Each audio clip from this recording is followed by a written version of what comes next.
there's no guarantee that I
Welcome back to the final session of Barry Family. I know I myself have long had the feeling of, if my idea is wrong, I wish that someone would at least show me why it's wrong. And we thought that in the final session of Barry Fest, we would give Barry that parting experience, which is why we have Maudlin presenting for the grand finale. We have Leon Jones as the chair, so please open up. Floor is to attend.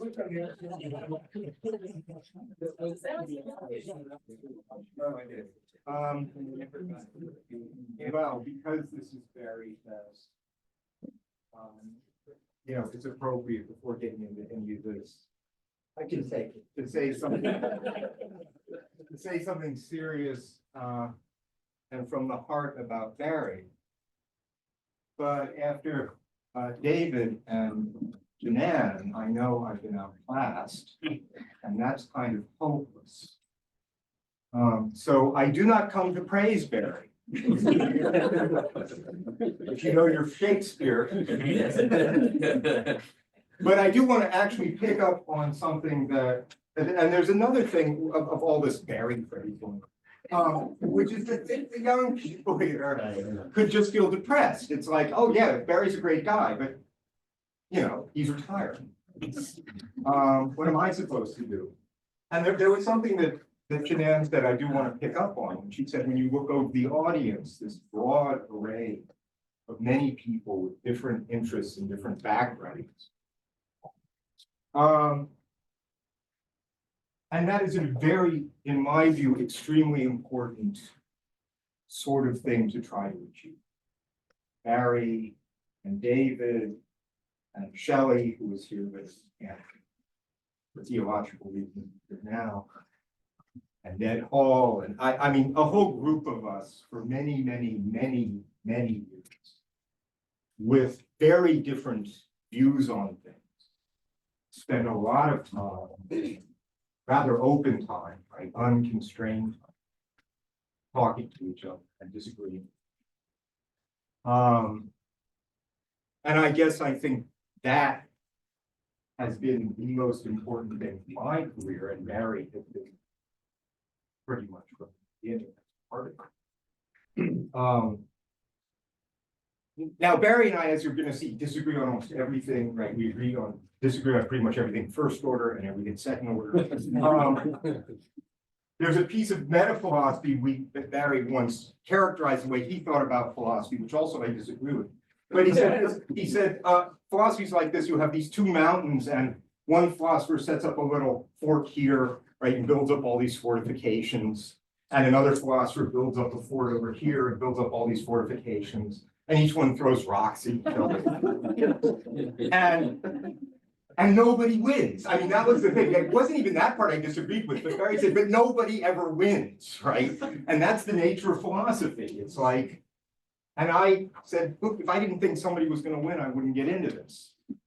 Of course, I hope it's me that wins, but, and I'm just going to say this, you might not believe it. Even if I lost, I'd be happier than nobody. Like, if I lost, I'd go down and go up the other mountain, okay? And I'd be happier. But the thing that occurred to me thinking about this is that it's image of the mountains isn't quite right. What's really going on is you're building on top of an iceberg, right? So there's the little part above the water where a lot of these arguments go on, but then there's this huge part below the water where the real disagreements are that just bubble up to the top. And the only way you'll figure out what iceberg you're floating around on is to have other icebergs around to bump into. I mean, people on the same iceberg can fight with each other, but you know, the big arguments are between icebergs. And really, the only way you really understand your own views is to have other views to contrast them. So to try and build for yourself this kind of very diverse set of people who you can talk to and who, like with David, you know, you can say, "Are you nuts?" and they don't get offended. You have it's an interpersonal thing, and it's a and Barry and David and you know, and a bunch of other people have been part of that for me. And without that, I would be whatever I become. So take whatever you like.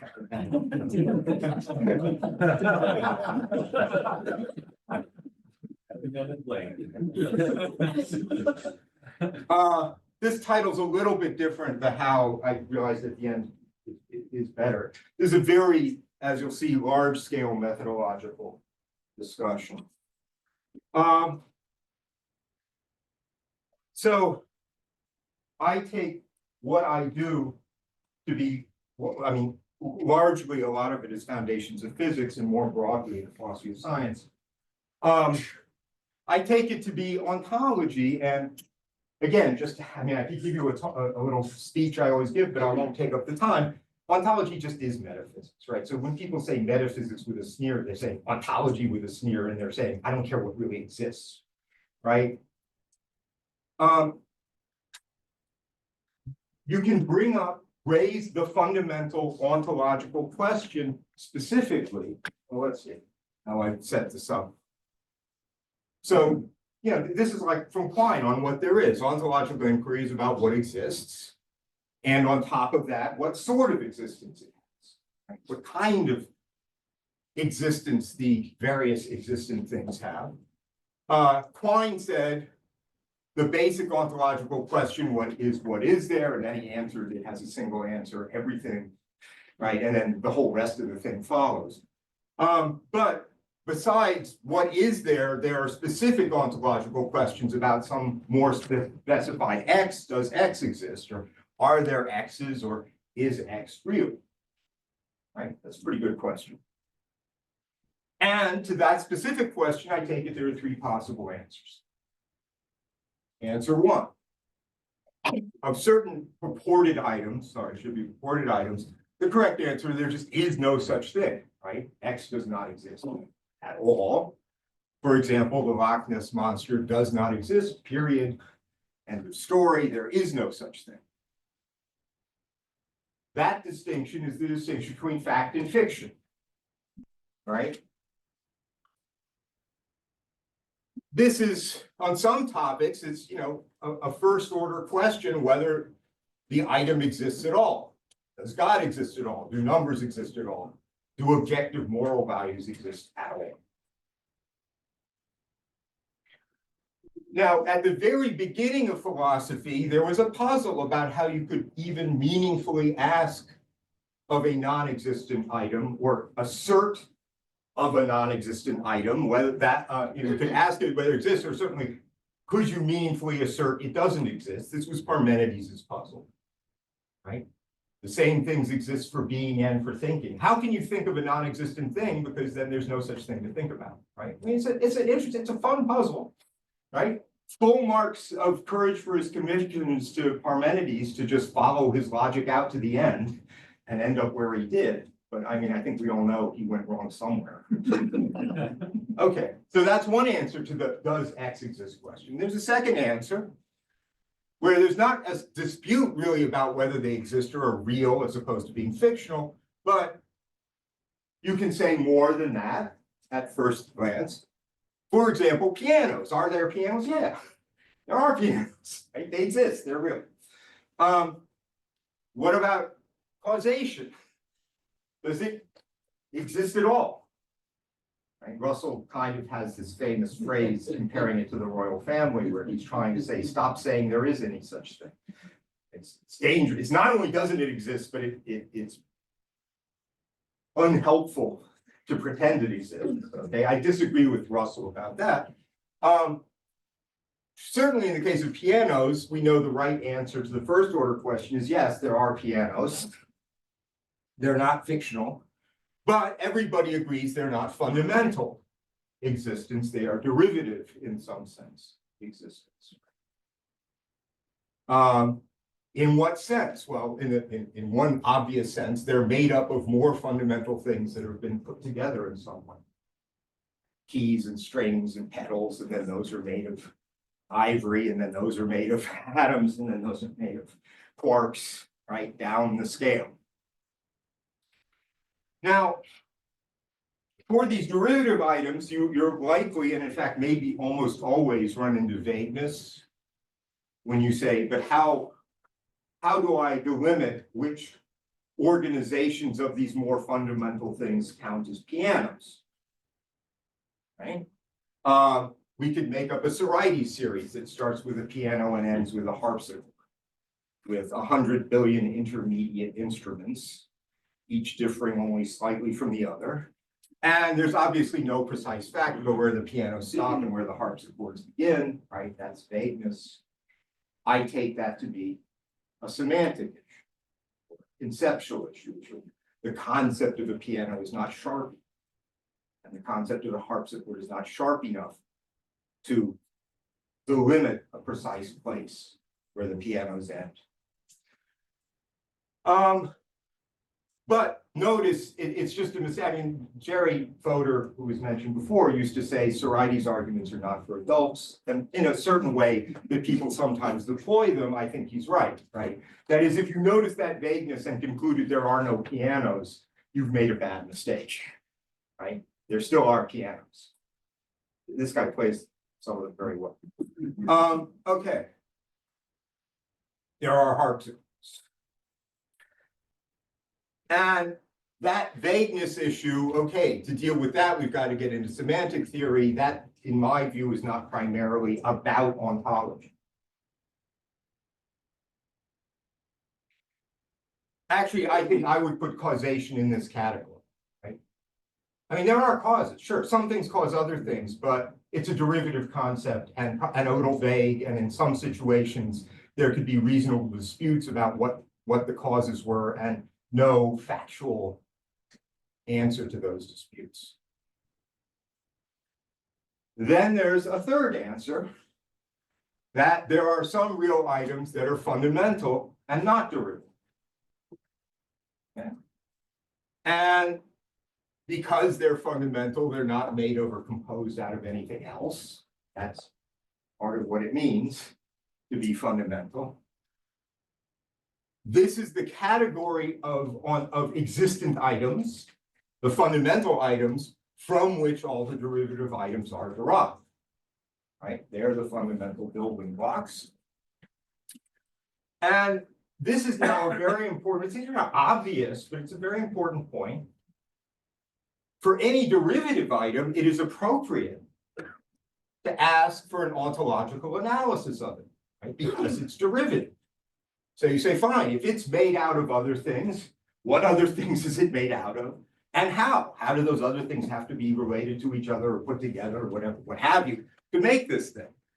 But just by definition, you can't ask for that kind of explanation of a fundamental thing, because the fundamental thing just isn't derivative, it's not made of anything else. There is no informative answer to how it's composed out of other things. I mean, to me, this is just blindingly obvious. Although this, as we'll see, it lies at the basis, I think, of a lot of the debates back and forth that Barry and I have had over decades and decades. Now you can say, well, okay, but then how do we understand the fundamental? If the way we understand, or at least one way we understand the derivative, is by specifying how it's composed, and if we can't do that for the fundamental, what kind of grasp, comprehension of the fundamental is available? And I think there are some things one can say about this. I don't know that what I'm about to say is complete, but I think it's correct as far as it goes, and it's pretty good as far as it goes. So here's some information I can give you about a purportedly fundamental ontological item, right? I'm proposing something as a fundamental ontological item, and you say, well, tell me about that thing. And I say, well, I can't tell you what it's made out of. That's step one. Well, here are some things I can tell you about. I might be able to give you a state space. That is, these fundamental things may have specific forms, different specific forms, like an electromagnetic field has, has many different values it can take, right? There are many different possible electromagnetic fields, say, that could be in this room according to Maxwellian electromagnetic, depending on the vibrations and what they. So you give me a state space, it has a sort of modal force to it because all of these states are at least possible for it. Right? They don't have to be actual. Or space-time. What can I say about it? It's not made of anything else, but maybe here are all the different structures it might have, right? I mean, in special relativity, there's only one. It's got a kind of Lorentzian structure. In general relativity, there are many. Or quantum states, right? The set of quantum states, possible quantum states, is what we call Hilbert space, but that's not quite right because Hilbert space is a set of vectors, and you want to take the set of rays or something, right? There's a long story there, but the same thing, what is a quantum state? Someone might say, and I say, well, it's a fundamental thing. It's not made of anything else. Well, what can you tell me about it? I can give you a state space for it. That's useful information. Sometimes, if I'm doing physics, which is what mostly I focus on, this wouldn't be true for math, of course, I can give you a dynamics. Right? I can tell you, well, this fundamental thing, I've got the state space, so here are all the different specific forms it could take. And now I've got a dynamics. If it's deterministic, it says, well, look, if right now it's in this one, a little bit later it'll be in that one, right? So the dynamics can give me these trajectories through the state space. That's nice. That dynamics might be closed in like the Schrodinger equation. You just give me the wave function, and then that tells me how it evolves. Or it might be that to tell you how this evolves, I need not only it, but I need something else. So like in Bohmian mechanics, I have particles, they have actual positions. If you want to know how those positions evolve with time, you not only have to know where they are now, but you also have to know the quantum state, right? So those two pieces go into the guidance equation, and that gives me a dynamics. That's really important information. I can specify if I've got many different fundamental things, which I do in physics, the architecture, right? Which is both how various derivative real entities are made up or composed from or dependent on the fundamental ones, right? So I specify these fundamental ones. One thing I can do too, well, right, how do the derivative items depend on the fundamental ones, right? That's an informative thing to say. Clearly a very informative thing to say. It's the inverse of the analysis I give of the derivative things, right? And the derivative things, I hand you the derivative thing, kind of work my way down, and this is kind of working my way back up. It's the same, the road to Larissa, the road up and down are the same. These are two explanatory things. Now, I claim for the fundamental things, not for the derivative things, there should be no vagueness.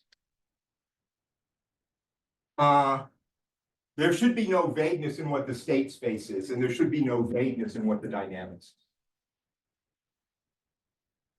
And I take it that's a way of cashing out a motto like there's no vagueness in the objective world, right? All vagueness somehow is rooted in semantics or in some imprecision in our concepts or imprecision in our language. But I don't know what it would mean to say there's imprecision in the actual world.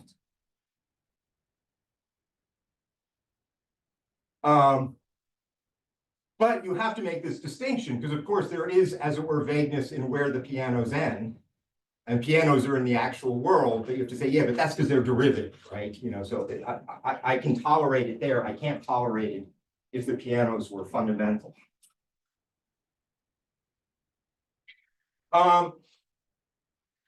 And so I would say fundamental physics, which is what I spend a lot of time thinking about, is largely concerned with, one, the state space, and two, the dynamics. And then three, how derivative items are built up out of fundamental ones is very important for methodological reasons that are associated with confirmation theory. And that's because the data we get that we use to confirm or disconfirm our physical theories is always about derivative items, because you can't see the fundamental items, right? You can't see electrons, you can't see quarks, you can't see space-time, you can't see quantum states, right? None of those are directly empirically accessible to us as such. Although derivative items like needles, you know, blah, blah. Notice, thank God, physics doesn't care about how pianos are composed, right? You can get away, you should be able to specify all of physics without mentioning pianos. That would be a terrible thing if you couldn't do that.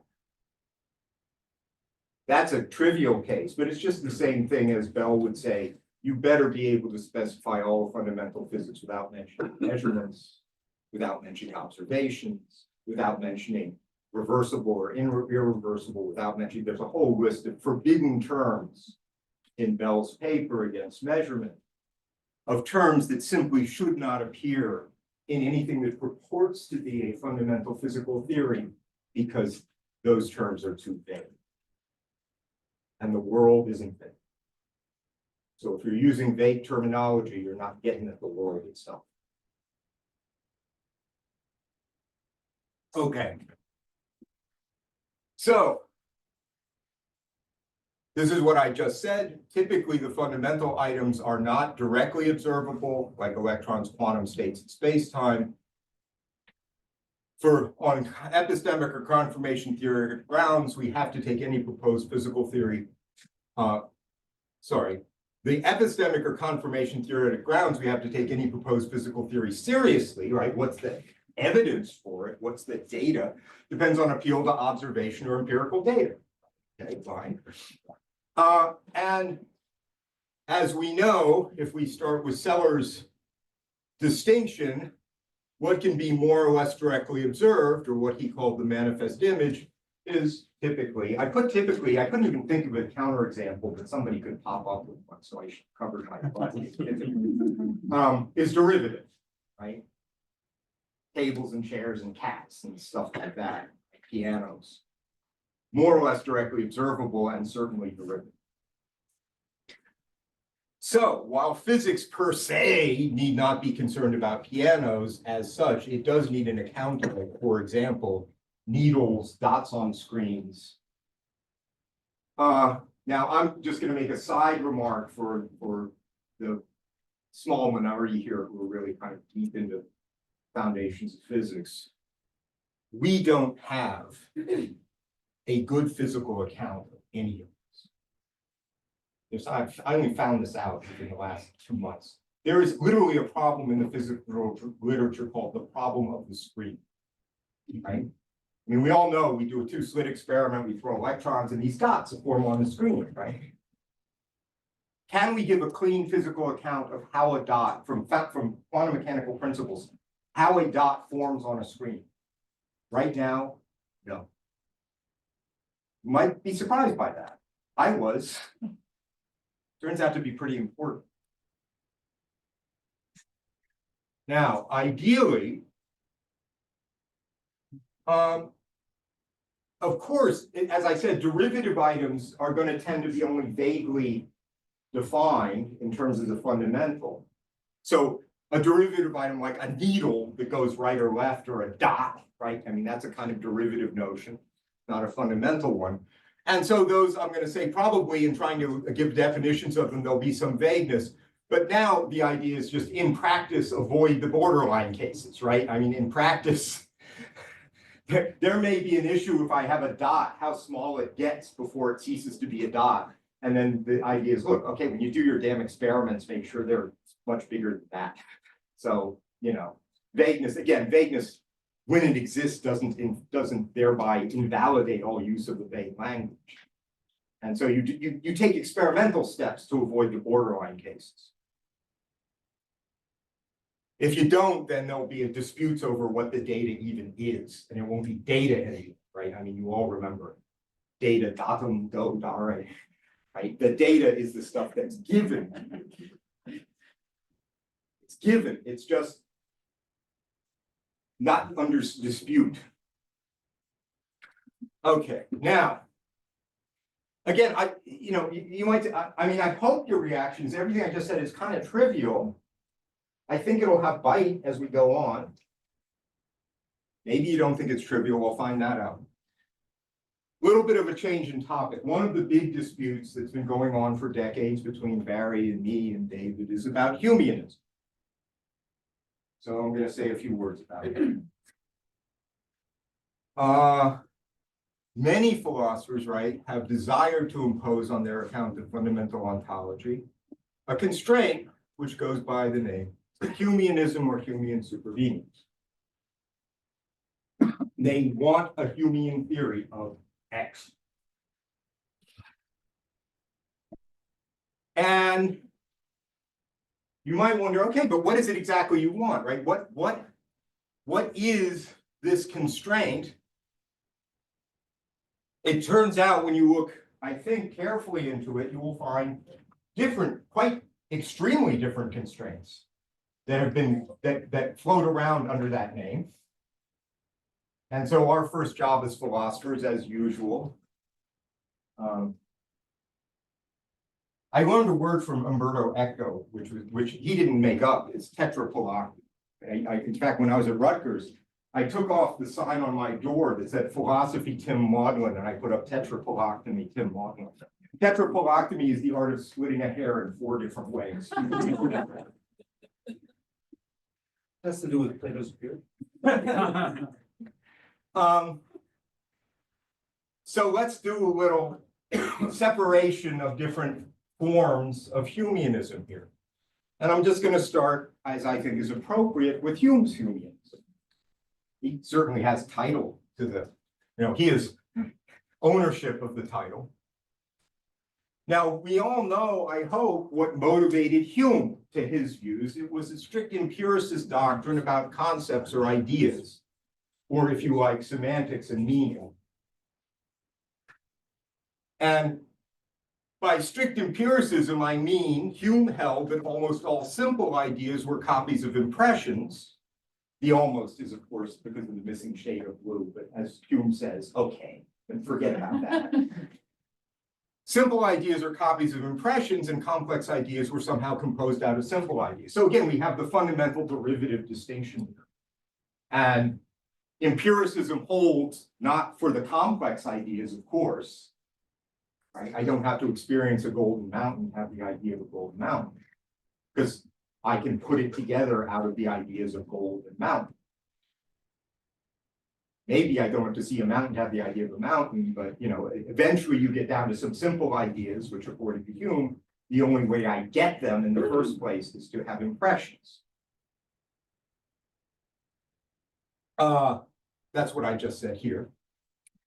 And if I think I've got an idea, I can mistakenly believe I've got an idea of an item of which I have no impression, according to Hume. Well, I mean, let's take the idea of an electron. We all agree we've never had impressions of electrons, right? Again, they're too small.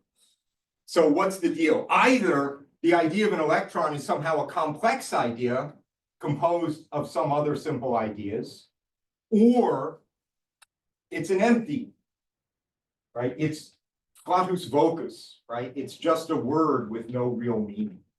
It's a word that gets thrown around in the language to which no idea is appended. That, of course, was Hume's view about school metaphysics, if you remember the last paragraph at the end.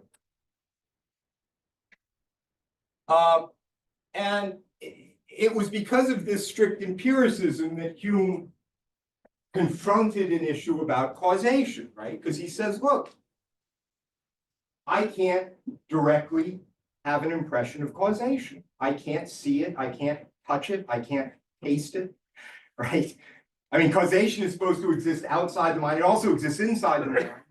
It's the same thing there. I don't see it in my mind. What do I see? I see one thing following another, right? So all I see is this follows that. But I don't see this causing that. And for Hume, the first order question is, but what the hell can I even mean by causation then? What can that word connote? What idea of it can I have? Now, Hume might have ended up saying, I have no idea of it. He actually went the other direction, as you know. He actually said, I have several different ideas of it. He said two, but mentioned three, as Lewis points out. So it's not that Hume was actually a skeptic about causation. Sometimes people say Hume was a skeptic about causation. Not at all. He gives you three definitions. By every definition, there's causation. Now, he said all of the definitions were in a way defective or worrisome because they always adverted to things that were foreign to the cause. Right? He saw that the way he had to define it either brought the mind into it, which seems a little weird, right? You'd think that there's lots of causation going on in the world independently of anybody's mind. Or it had to bring in these wide scale uniformities, which he said, that's a little weird. You'd think if this, my hitting this and causing it to move is just somehow a matter of what's going on here. And you shouldn't have to bring in all the other instances of people poking IMAX with fingers, and, in order to understand how this caused that. So he saw that all his definitions were a little strange, but he didn't reject them for that reason. He just, okay, that's what we mean. That's all we can mean. Why? Because as an empiricist, that's all I can see that we could mean. Now, let me see, did I get? Yeah, so that's Hume's Humeanism. Now, what are the problems with it? Well, the obvious problem is that the whole damn thing is crazy, right? The theory of concept formation is wrong. The consequent empiricist semantic theory is wrong, completely false and unworkable. Everybody who's tried to do this, and the logical empiricists were just trying to update Hume using first order predicate calculus. They killed their own theory. They didn't have to have their theory die from external rocks. It's self-destructive, right? Oh, the empiricist criterion of meaning turns out by its own lights to be meaningless. Yeah, that's kind of a problem, isn't it? All kinds of problems, right? But that was what motivated Hume, right? Again, so this was rediscovered. You could go through the whole history of logical empiricism until it crashes and burns. By the time you get to Hempel, and what arises out of the ashes is something like Kuhn. So let's learn a lesson. Let's not try that again, right? Let's not try to be Humeans. Now, there's a second kind of Humeanism, which is maybe much more what people have in mind, Lewis's Humeanism. So let's talk about that for a minute. He gives his own definition of Humean supervenience in ontology. Has almost nothing to do with Hume's Humeanism. Here are the relevant quotes. You probably all read them, but pay a lot of attention. Humean supervenience is named in honor of the greater, and it always says greater there. I put the stick in because I don't know if that's just a typo. I don't know why it's not great. Anyway, the greater denier of necessary connections. It's the doctrine that all there is to the world is a vast mosaic of local matters of particular fact. Just one little thing, should be thing, and then another. We have geometry, a system of external relations. Notice he kind of just says this and then denies it because he says, in addition to this, we have these external relations, right? Which are not one little thing after another. That the external relations are what tell you what comes after or nearby to what. Anyway, system of external relations of spatiotemporal distance between points, notice points, may be points of space-time itself, may be point-sized bits of matter or ether or fields. Again, notice point size here. Why? Well, you might say, because anything not point size is derivative. right? If it's bigger than a point and you think space-time is made of points, then whatever you're pointing at isn't fundamental because it's got parts. Anyway, and at these points, we have local qualities, perfectly natural intrinsic properties, which need nothing bigger than a point at which to be instantiated. For short, we have an arrangement of qualities, and that is all. There's no difference without a difference in the arrangement of qualities. All else supervenes on that. Or if you like, all else is derivative from that. So that's what Lewis calls Humean supervenience. Notice, again, this has nothing to do with you. I mean, you're talking about the fundamentals of point size, perfectly natural properties, of which you could have no direct impressions, of which you could have no simple ideas.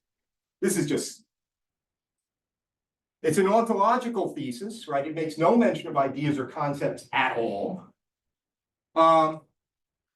And you can think about the point size perfectly natural properties. If we can think about them, it's not because we can have empirical impressions of them as such. Clearly, we couldn't. And most certainly, we could not have any empirical impression of the fact that it's perfectly natural, which this perfectly natural bit is something that Barry's worried a lot about. Objected to Lewis adding perfect naturalness into his ontology. Now, as I said in a question before, I know why Lewis had to do it. He had to do it.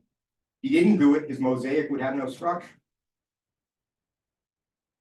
Tim? Yeah. I know you're gonna ignore me, but 5 minutes. You're right, I'm gonna ignore you. If these point-sized objects and their natural properties exist at all, they're theoretical entities rather than directly observable one because they're too small to be seen. Okay. I am going to try and go faster, although I am going to go over time because I'm really not going to stop this. One thing Lewis insists on is that they have to be local, right? Locality is a big deal here. You've got these points and you've got these properties that can be instantiated at points. Nothing in familiar physics is of that sort. I should just point out here. Lewis kind of pretends he's been motivated to this by thinking about physics. He hasn't. Nothing in classical physics is like that either. Electric and electromagnetic fields are represented by vector fields. For these to make sense, you need more than a point. Okay, so he's just not even talking about physics. There's a nice thing that Einstein says, and I do want to read this. If one asks, irrespective of quantum mechanics, is characteristic of the world of ideas of physics, one is first of all struck by the following, that the concepts of physics relate to a real outside world. That is, ideas are established relating to things as bodies, fields, etc., which claim real existence that's independent of the preceding subject. Ideas which, on the other hand, have been brought into as secure a relationship as possible, which is not definition, with the sense data. It's further characteristic of these physical objects that are thought of as arranged in a space-time continuum, and an essential aspect of the arrangement of things in physics is that they lay claim at a certain time to an existence independent of one another, provided these objects are, quote, situated in different parts of space. So there's a fact about what's going on here and a fact about what's going on there, and those are independent of each other, at least conceptually. The principle has been carried to extremes in the field theory by localizing the elementary objects on which it is based and which exist independently of each other, as well as the laws. Notice, as well as the laws for Einstein. This isn't just about the ontology, it's about the laws. They're local too.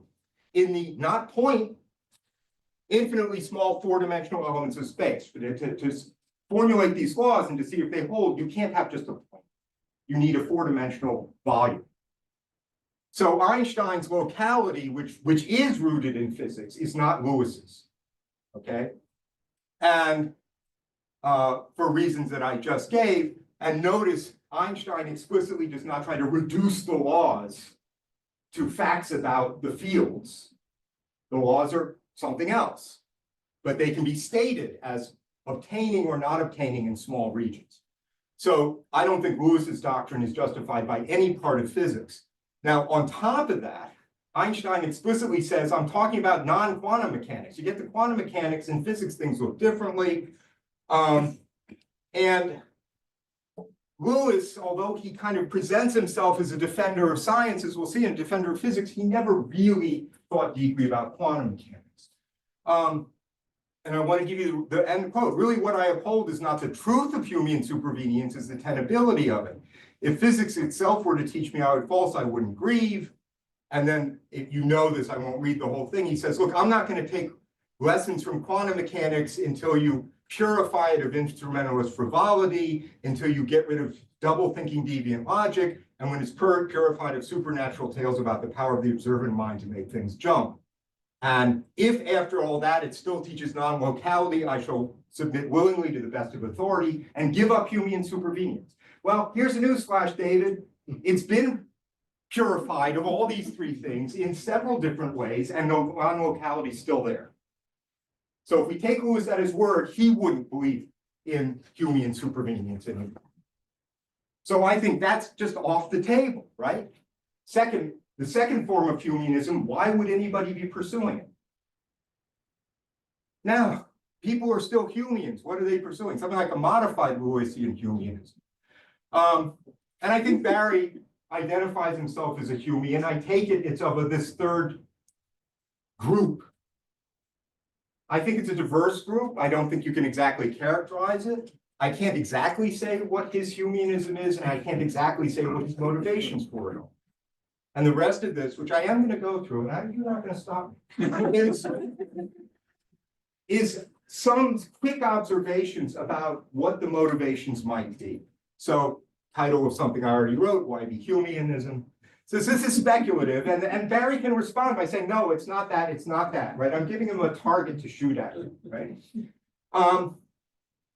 Maybe it's wrong.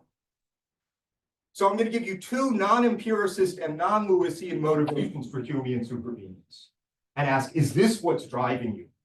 I mean, first you have to tell me what your Humeanism amounts to. So I have defended a view on laws which properly is called primitivist. That is to say, I think the ontological category of law is a fundamental category. Lawhood is not a derivative notion. It's not to be defined or explained or analyzed in terms of anything more fundamental. I got lots of primitives. I got space-time, I got direction of time, I got quantum states, I got laws, I got particles maybe. All of these are fundamental in my view.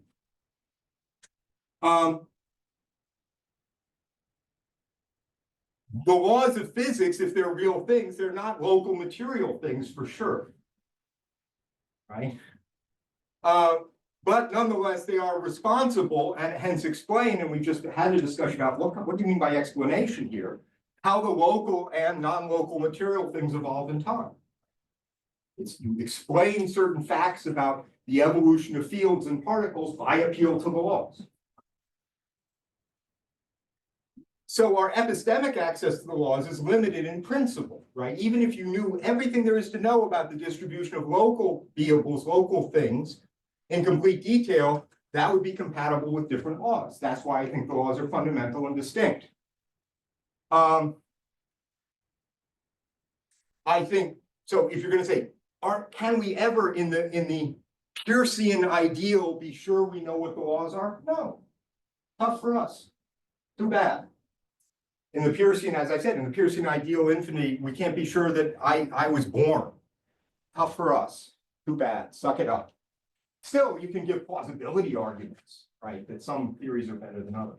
Now, what's the objection to this? Here's one objection Barry has made many times. How does it work? How is it that these laws control or direct or push around the fields or particles or quantum states if they're supposed to determine their evolution? How do they do it? And I think that's a misunderstanding of when a demand for further explanation is appropriate. This is why I went through the whole first part. Start with an analogy in derivative ontology. I said some items are derivative and some are fundamental. You can ask of the derivative ones what they're made up of, that's fine. But when you get down to the fundamental ones, the question, what are they made up of? There's no informative answer. They're not made up of anything else. And I think the same thing goes for how does it work? Similarly, sometimes the causes are responsible for other things as some mechanism, right? How is it that the engine of the energy produced by an engine gets transmitted to the real wheels of a car? There's an informative answer. It's via the drive shaft, right? There's an intervening mechanism, and I can tell you about what it is. But just as in the case of composition, the appeal to intervening mechanisms can't go on forever. It has to end somewhere. Some things just do what they do without bringing something else in to help them or using something else to achieve their ends. It has to be that way. Now, you might say, well, then it's incomprehensible. And I don't see what's incomprehensible about it. I just tell you what they do. There's just no more to say about it. Okay? So that's the first objection that Barry raises often. I don't see how laws could do what they do, and I don't understand what he's asking for. Here's a second objection. I'm really almost done. And the best, I'll answer one later. okay, and the best slide is coming up. Second objection is Occam's razor. So people say, look, all this primitivism you have all these different primitive things. I say that you know, for the laws to exist, there have to be these things they're about, right? Particles, electromagnetic fields, quantum states. So if the laws are fundamental ontological items, then fundamental ontology must contain at least two categorically different sorts of items, the laws and the things the laws are about. And then somebody says, well, you've got two things here. It would be better if we could get rid of one of them. Right? You've got two things. I got more than that. I got a whole bunch of things in my fundamental ontology. And they appeal to Occam's razor. Now, what is Occam's razor? Well, as you all know, what the hell does he have in mind? He could have different things in mind. Particularly, what does this, unless it's necessary, mean? You could give it different readings. If it means without good reason, then it's good advice, but empty. Don't add things to your ontology without good reason. Yeah, don't subtract things from your ontology without good reason either. Right. Pretty much don't do anything without good reason. Thank you, Occam. Okay, so that's good advice, but okay. Now, if you might mean something much stronger by necessity, you mean logical necessity. Right? Don't add anything to your ontology unless you're absolutely by logic forced to. That's a strong piece of advice. It's crazy. Right? It's insane. Maxwellian electrodynamics, classical Maxwellian electrodynamics has two different fundamental sorts of things. Electromagnetic fields and charged particles. Two different sorts of things. Two. Now, some people have said, well, maybe I can get rid of the fields and just keep the particles. This was the Wheeler-Feynman theory. And other people said, maybe I can get rid of the particles and just have the fields. So Lorentz tried to do this. They made vortices and singularities and so on. Maybe I can get from 2 down to 1. And I'm not saying they couldn't do it, but the results were always a mess. Right? Nobody thought it was an improvement to go from 2 to 1. Because of the way the two interacted in a very nice, clean, smooth way and gave you nice, clean, smooth Markovian laws. So I think that advice is crazy. Now, there's another set where you say, look, by multiplicanda, I don't even have to compare an ontology to a subset of it. I can take two completely different ontologies and just count. How many things or how many kinds of things does this ontology have? I just count 1, 2, 3. Okay. And then you say in the strong form, the razor says if you have any two ontologies, and this one has fewer items than that one, then the one with fewer wins. It's better. And I have a new name for this. Let's call this version.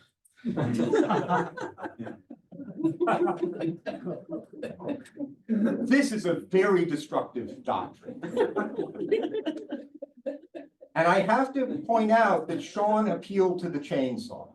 I mean, if you go back to the tape, he says, if I can get all this to work out, in my theory, I only have one thing. I have this quantum state evolving in Hilbert space, and therefore I win. And as far as I can tell, his only reason for saying he wins was this guy.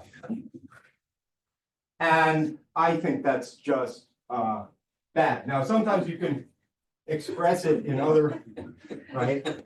Louis Sullivan gave us that one. You might, like Quine, say, I'm a lover of desert landscapes. Hey, if you want a desert, take a chainsaw.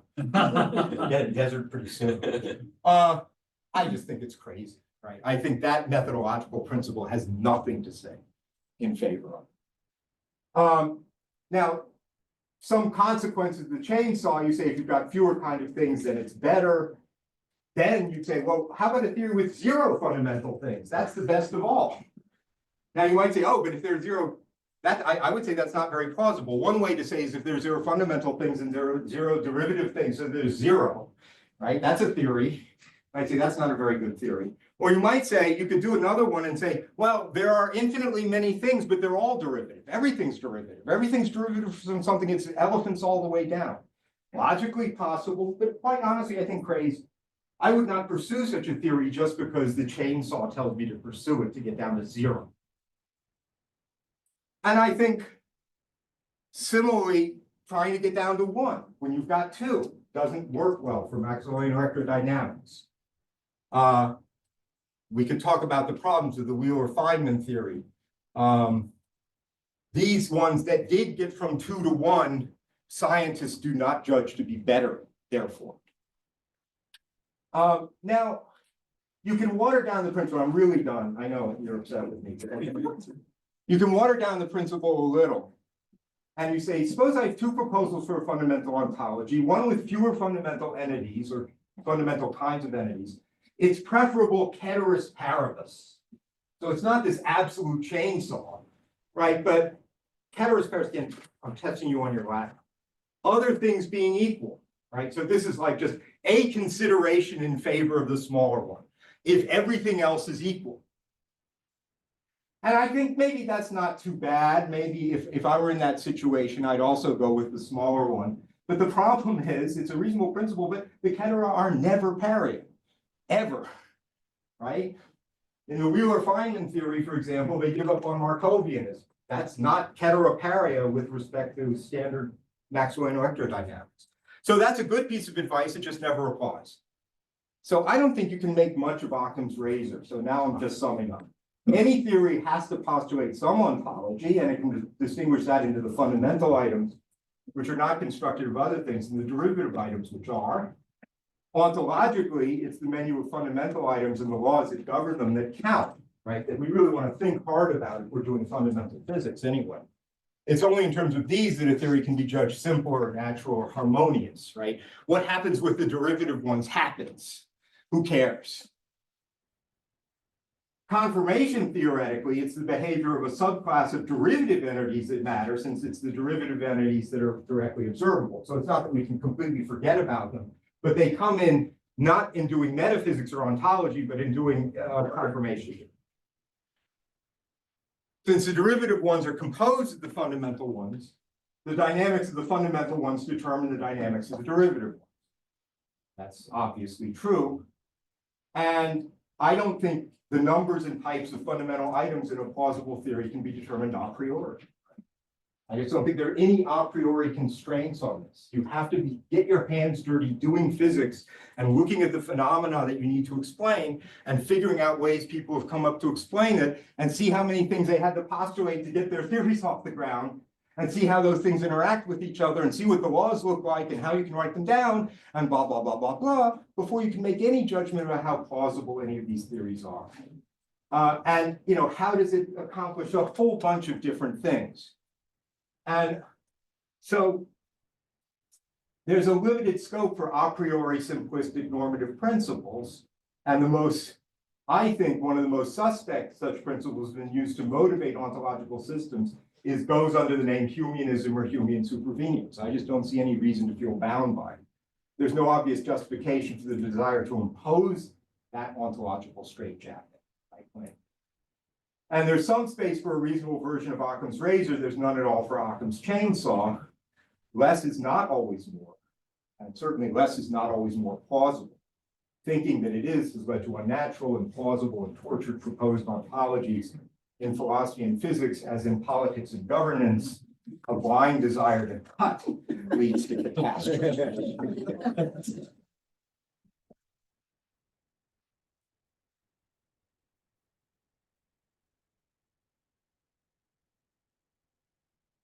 Obviously at 0, it's already here, but. You get, okay, Barry. I gotta go first after that. There's one thing, at least, that we really disagree with, about. And that is that we disagree about a lot. Meta disagreement. almost all of your talk, I agree with totally, and I always have. I'm not, I played with the Lewis's union supervenus because it was an interesting idea. I'll come back to that in just a second, so if I can for a minute. But, I never really bought it. I certainly didn't buy the locality. I was very explicit about that. Okay, but what was what I take is the idea that was going on. You talked about motivations. And I do have a motivation person. Totally different. Good. Everything you talked about. Good. Okay, and that is, I read a paper a long time ago by a guy, I think his name is Peter Harris, who's a historian of science. And it was about the history of the concept of laws. Mhm. And there really is a history to the concept of laws. And by his account, the title read it, but there were basically two important ingredients. I mean, I can say a little bit more. He actually, he has Descartes and a few other people, Galileo, Descartes, as the inventors of it. And he thought that laws were the principles that describe how God governs the universe. They have to be mathematical because God had to be a mathematician like Descartes was. Yeah. Okay.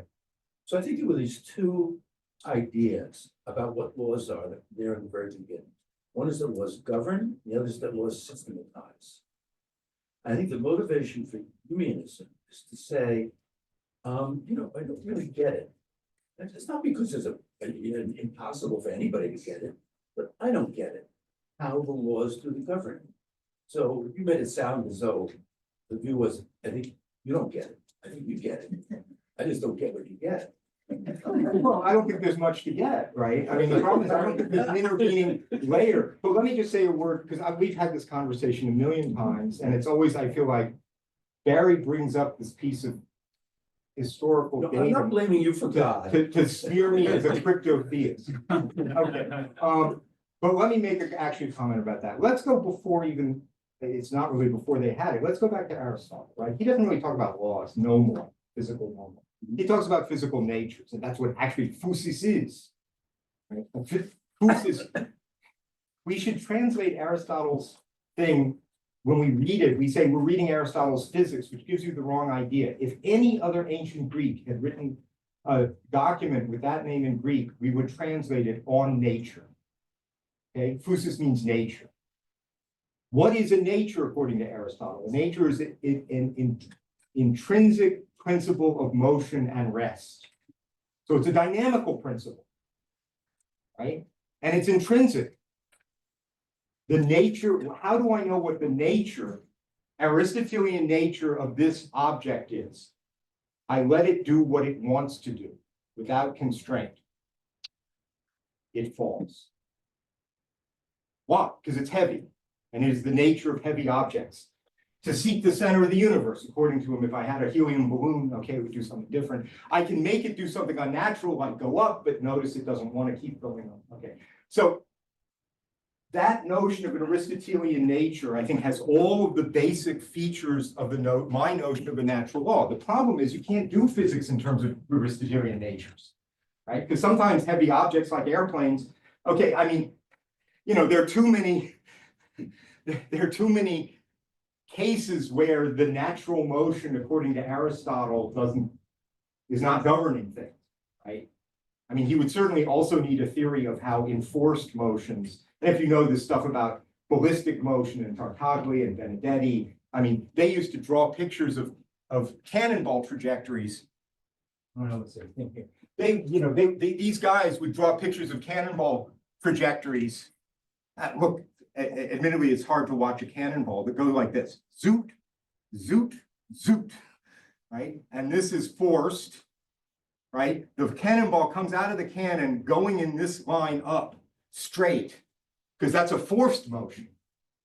It's not natural to the cannonball. And then this whole transition part, this was a mixed motion. This is where the nature of the cannonball somehow overcomes, I mean, these leaky impetus theories and so on. And then this part straight down, that's the natural motion, right? This is when the nature of the cannonball takes over, and that's what it does. Now, that doesn't look like a parabola, This was a They theoretically. didn't hit the target. That's- No, this is not, I mean, I think these guys were fired by the Department of Defense. And the people who figured out it was a parabola got all the funding after that. But that's the way they thought, right? So you just actually can't do good physics in terms of these natures. But if you ask me, like Newton's laws of motion, they're playing the role of Aristotelian natures. And the point is, these natures had nothing to do with God. Right? Aristotle didn't think that God commanded them to do, he just thought that's just what heavy things do. So so you picked up on a part that I probably shouldn't have mentioned, because I know that this gets you going.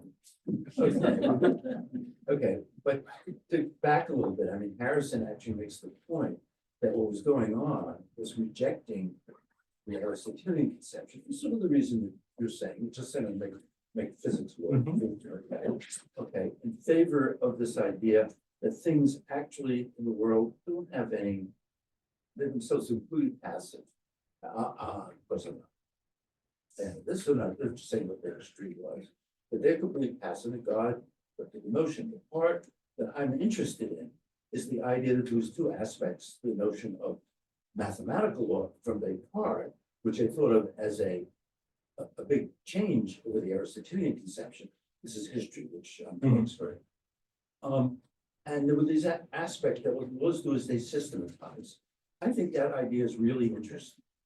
That what explanation ultimately is it all systematizing, finding unification. Yeah, I understand that. Okay, and not- again, we've talked about. Okay, this but for let me 100 just years. let me just finish that. Yeah, I don't want to convince you. Yeah. I just want to make sure that the other people here don't think that I hold the Sure. views that you seem to attribute to me. And I said, I'm giving you a target you can respond to. So Okay, This is what I okay, wanted. because I like almost everything you said about physics and everything, I completely agree. In fact, a lot of it I learned from you.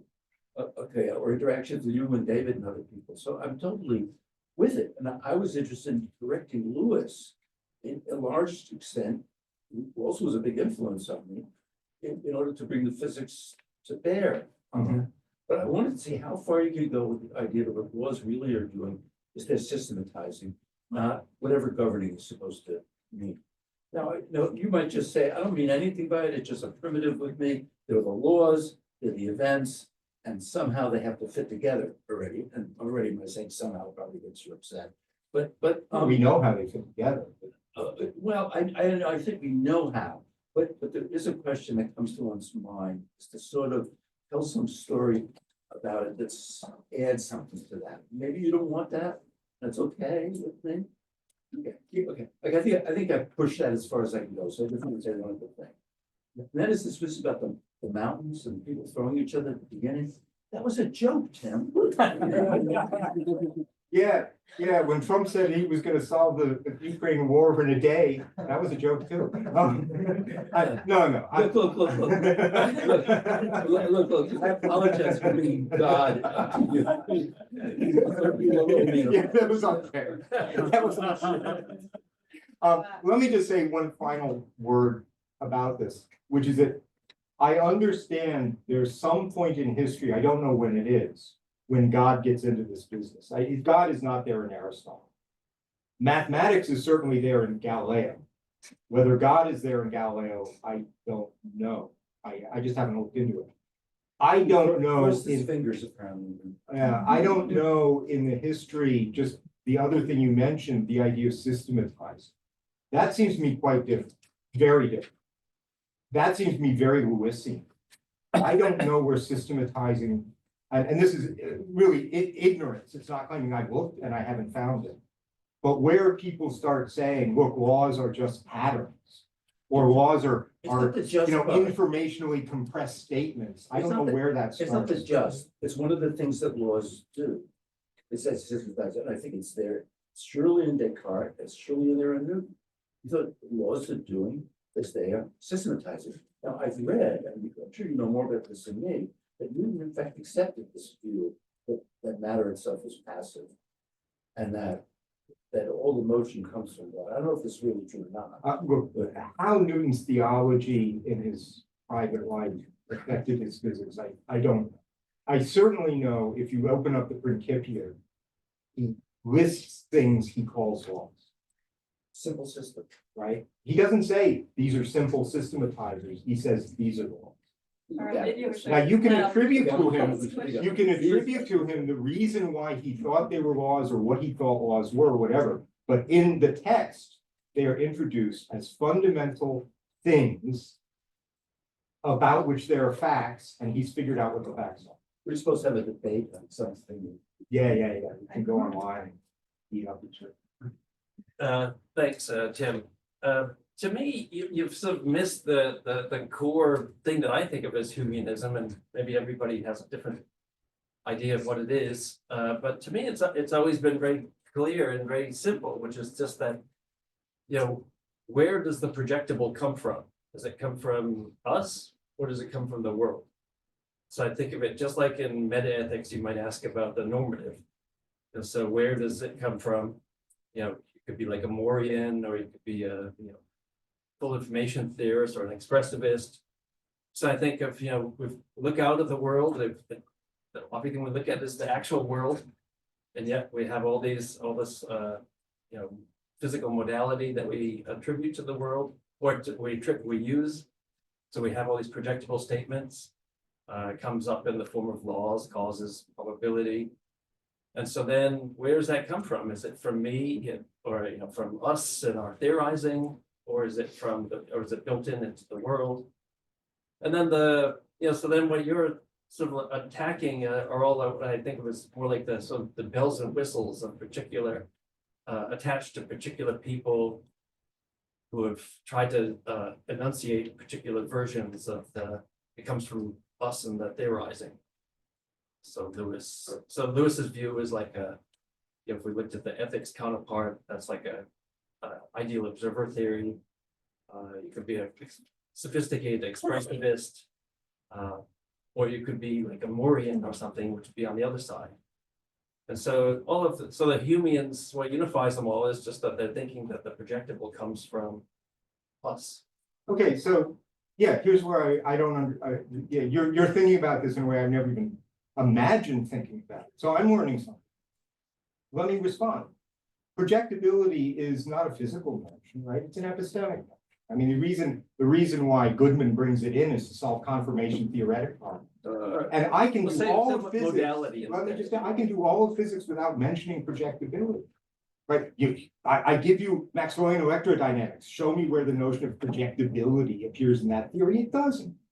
So I think this is a fundamental ontological thing. Now, what Lewis brings in, as Barry points out, is the notion of a perfectly natural property. That's also not epistemic. That's supposed to be an ontological status. Has nothing to do with Does all this epistemics. modality come from us or from the world? It comes from the world. Yeah, that's what you say, but. But the Humeans are thinking modality, the look, opposite. physical possibility and physical necessity are compatibility or necessitation by physical law. I've got physical laws, I've got models of those laws, I can then use the models as possible worlds and do the usual possible world semantics with boxes and diamonds. Trivially, the laws themselves are physically necessary. Various things are physically possible because they occur in some of the models. Some things are physically necessary because they occur in all of the models. So you give me the laws, I'll give you all the semantics of the mobile locutions like that. They're fundamental, they don't come from They anything come else, from. that's my point. You're just saying that though, if you said. What am I supposed to do? Dance for you? So if you did that move in the meta-ethics debate, and you just said, there's just the good. Yeah, I believe they're objective moral facts. facts. I will do the same thing. I believe they're Well, it objective doesn't moral surprise facts. me. If you ask me where they come from, But I'm it gonna say seems you're at least making a a mistake. legitimate thing I to think think, they come to from explore anywhere the else. idea that maybe they don't. What? It seems at least a legitimate pursuit to explore Well, whether they look, don't. what's legitimate? I mean, people, they aren't worried whether the physical world exists. I guess that's legitimate philosophy. I wouldn't waste my time.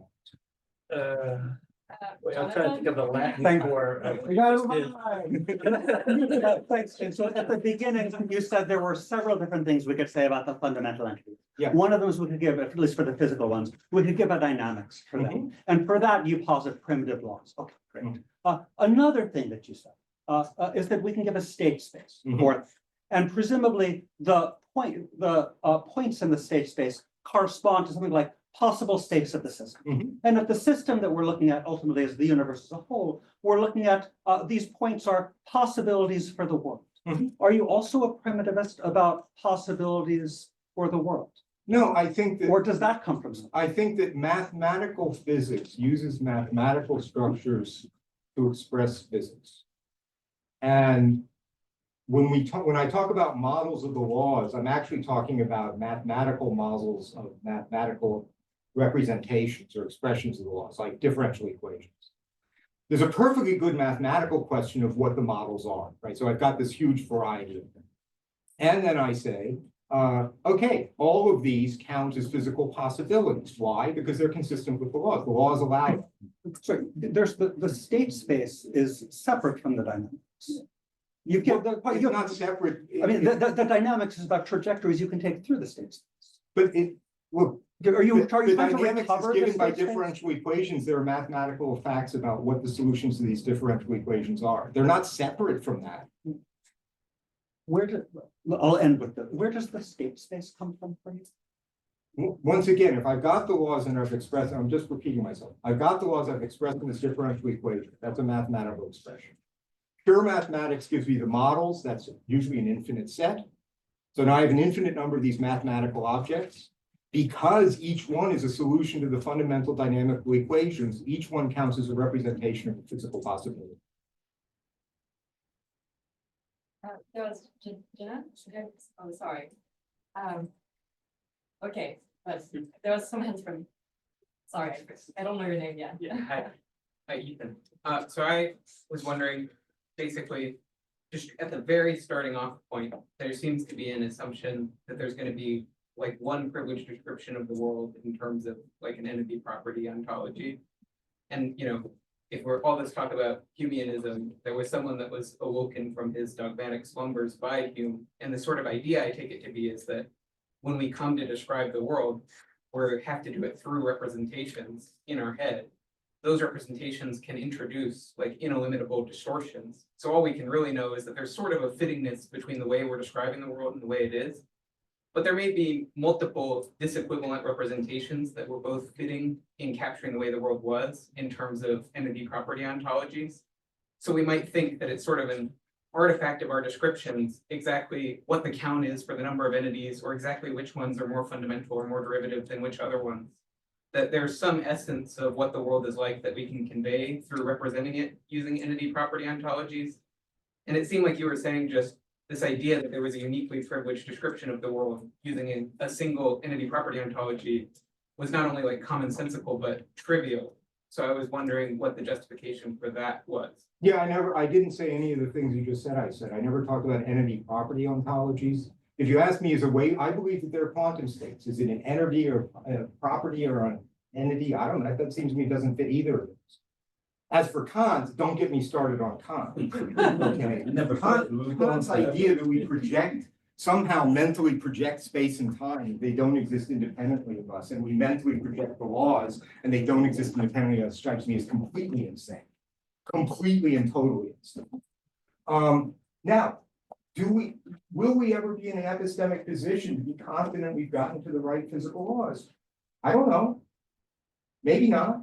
I mean, there were like 3 slides where you were like, here's fundamental item. What are the fundamental items? Which ones are derivative from that? Yeah, I said What are there are they facts like? How about do that. they I didn't exist? say we know what they are. Well, no, I'm not talking about their epistemic accessibility. I'm saying that even the idea that there's a unique answer to that question, there's a presupposition in that fundamentally what the world is like is given by entity property ontology. No, I never Rather- mentioned entity property ontology. But that's Why just a you put- corollary of thing. Like It's there's no, I fundamental never things. use that. You keep projecting that on me. Talk about projection. Right? I actually say things like, if someone asks me, what is the ontological category in which quantum states go? I say, Aristotle didn't have one. Why should he? He didn't know anything about quantum mechanics. Make up a new one. I'm not trying to put these things in some pre-established set of boxes. You want somebody who puts them in pre-established set of boxes? Kant.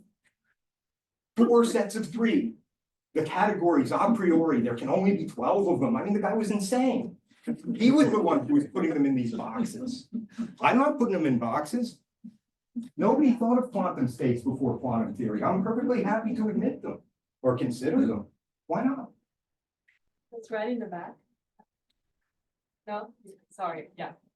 Thanks, Tim. I wanted to ask about, I wanted to hear you say more about the difference between your notion of fundamentality and Barry's. Like, yours is kind of like it serves this role of where the explanatory demand ends. Mhm. But I think for Barry's, it doesn't. It's like, because somehow the fundamental is coming from us, what counts as fundamentals.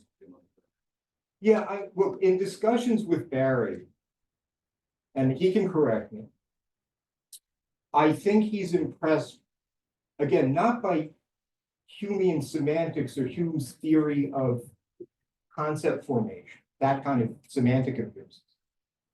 But he is impressed by the question, we doing physics have to start from the manifest image. We doing physics have to start from data, which isn't what I would call fundamental. As I said, the data for me is always descriptions of derivatives. But clearly the data play an epistemically fundamental role in a certain way. It's where we start, and literally where we start in our theorizing. Now, as near as I can tell, Barry takes that epistemic fundamentality and somehow it filters down into what I would call ontological, but I can't, I mean, let me put it another way. Barry makes a distinction between metaphysical and scientific explanations. I've never understood it. I think science is doing metaphysics. But because he has that distinction, there are like these two hierarchies. There's a kind of epistemic hierarchy, and I mean, I'm not quite sure how to say it. I've never been able to quite understand that. I just think there's one hierarchy, and at the bottom there is the physically fundamental. And Barry somehow thinks because we start with, of course we do, we start with our observations, and those are limited by our sense equipment and biology and everything, that ultimately must influence the fundamental ontologically, and that I just don't see at all. Is that? Yeah, it's good. So this is another case of the Humean kind of taking what should be in the epistemic box and sort of putting it in. That's the way I would interpret it, but Barry can, give a better explanation from his point. Apparently I get a minute or two after the whole thing is over. Sure. There's like 5 minutes left and, okay, so. Yeah, Yeah. so I'm gonna make a comment I think you're gonna agree with, but I'm not 100% sure, but I think you'll agree with it. So you talked about Occam's chainsaw, Mhm. this idea that if we just rip out ontology or whatever, we could end up in a situation where we make things much more complicated. Yeah. And, right. I feel like the opposite operation is sometimes it makes sense to add if it makes everything much simpler and nicer. We might Yeah. call this Occam's stitches. Yeah. Right, and I think sometimes we have to look at an overcomplicated theory and add some things. I have a concrete example that I think you'll like. So if you take classical electromagnetism, which, as you pointed out, you've got fields and you've got, and I wasn't sure if what you said was sources in some general sense or specifically charges. I said charge. Charge particles, good, yeah. So when I took my first course on electromagnetism, they tried to explain bar magnets. And bar magnets are not made out of point charges. And so they gave this incredibly elaborate story. They're like, well, this is not really how it works, but we have to imagine there are loops of currents of charges, but they're not really pushed by anything. And Yeah. they give this incredibly complicated story. And although I didn't have the language at the time, since then I went back and revisited this, and I'm just like, well, can we just add an additional thing to the ontology? Can we just add elementary dipole moments? Mhm. And I corresponded with a variety of people. David Griffiths, we had a conversation Yeah, about yeah, this, yeah. wrote the book. And he's like, well, that's just not what we do. The Yeah. Maxwell theory is based on only point charges. And I'm like, well, if we add elementary dipole moments, is it possible we can get a simpler description and then we can answer some basic questions Mhm. like, what is really going on with magnetic forces and dipole moments? Do magnetic forces do work on them? They don't do work otherwise.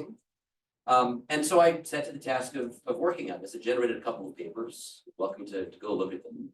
But it turns out there is a self-consistent theory you can write down in which classical E&M, you add elementary dipole moments.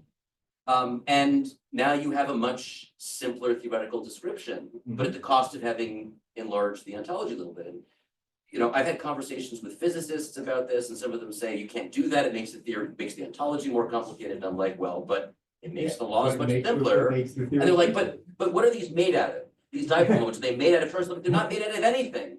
But they're like, well, I'm like, there's just another kind of fundamental thing. And we have good reason to think that this exists. The very first example of a magnetic phenomenon that any child experiences is magnetic dipoles pulling on each other. Mhm. So this isn't so much a question as like, Look, An you just example had of an the Occam's experience, scissors. no, Yeah. I mean, I would say, yes, you're describing the very set of dialectic and experience that I'm talking about here, right? I perfectly accept the proposal. You say, look, I'm gonna add to the ontology. I mean, and you think it's even worse in a certain way, because you take spin, right? I mean, there's a wonderful meme somebody put up about electron spin in quantum mechanics. They said, look, the spin is just like you had a spinning charged sphere, except there's no sphere and it's not spinning. Right? That's the kind of, analysis you get out of that. I think anybody should be open, intellectually open to a proposal like this. And, at the end of the day, at the beginning, it's gonna be a little vague, and then you have to work out the details, and then you have to wait until you got a lot of details worked out to step back and say, as Vakatosh would say, is this a degenerating research program or a hopeful research program? Am I getting good results? And are things actually simplifying? You ought to be open to that. If someone says, and yeah, if you say, I'm introducing something fundamental, and they say, but tell me what it's made out of, really, you should just slap them, right? I mean, what can you say? I'm telling you it's fundamental, right? The guy who And I'm asked telling you, what Greek features it has and so on. What the hell do you want? The guy who asked this was Nobel Prize winner, so it was. Yeah, that's okay. I don't like that. The motor to my story, though, is that if you pick up the 5th edition of Griffiths, there is a footnote of my paper Good. in which describes this proposal as cumbersome and implausible, but never mind. And the reason I think that's lovely is because in his quantum mechanics book, he describes variables theories as cumbersome and implausible, but never mind. So I feel like, they fall in the same category. Right. I mean, once you admit it's 5th consistent, edition of Griffiths, 5th right. edition of Griffiths. once they admit it's consistent and makes good predictions, what else? They gotta insult it somehow. It's cumbersome and implausible, Yeah, I but never mean, mind. people say that about bones, say, oh, it's put together with scotch tape and glue, or it's all, you make up. That's Stitches. just untrue, right? That's just false. And you can respond to that eventually by pointing out, look, write down the guidance equation and say, that's about as simple a damn thing as you can write down. So yeah, I think that's exactly the same methodological situation. Now, I should add, and you'll appreciate this, I mean, as philosophers, we often throw around, well, the classical explanation or classical physics or so on. I mean, we do have to remember classical physics thing. It doesn't really explain anything, right? The world is fundamentally quantum mechanical. So I mean, I know other people like Michael Kiesling who've been very worried about trying to make a really consistent classical electromagnetic theory, because classical theory isn't even consistent if you put the charges and need back reactions and stuff. I've always wondered, since the world isn't classical, why are you so worried about making classical physics consistent? But you could answer that by saying, well, maybe that's a step, then I can quantize it, or maybe it's a step along a path that would get me to a good theory. And I think that's okay, but you are, of course, crossing your fingers and hoping. 100%. We're officially out of time, but should we go over? I hate to do this, but what the thing, Last question. okay, I hate to do this, but could I introduce another note of agreement into this? Oh, man, I really failed here. So I very much warmed your remarks about Occam's razor, and so I just wanted to give an illustration from the history of logic. So when Scheffer introduced the Scheffer stroke, Russell said this was the greatest contribution to logic. Because instead of all these connectives, when they had or and they just had one. Yeah. And then the poles came along, and using the Scheffer stroke, trying to find the single axiom using the Scheffer stroke, and the shortest as well, which was goddamn awful. No one could possibly understand it. But you may not know this. Quine's thesis was also a step in this direction, because there was a Scheffer stroke and there was the quantifiers, and he found a quantifier that he found one primitive, which was a quantified Scheffer stroke. The whole thing, in my view, was a misguided application of Occam's razor. Absolutely. Yeah, I and was this is part of the history of logic to illustrate your point. I'd actually intended to put the Scheffer stroke as an example, and I forgot to do it. But I think that's exactly. That's a misrepresentation of what Russell said. He said it was something like the greatest notational advance. He did not Did he? say the greatest logical. Oh, are you sure? Yes, it was qualified in an important way. Okay. Well, what I heard, and this, somebody can now correct me, that Scheffer got tenure at Harvard for that paper, which is only 4 pages long. Let that sink in.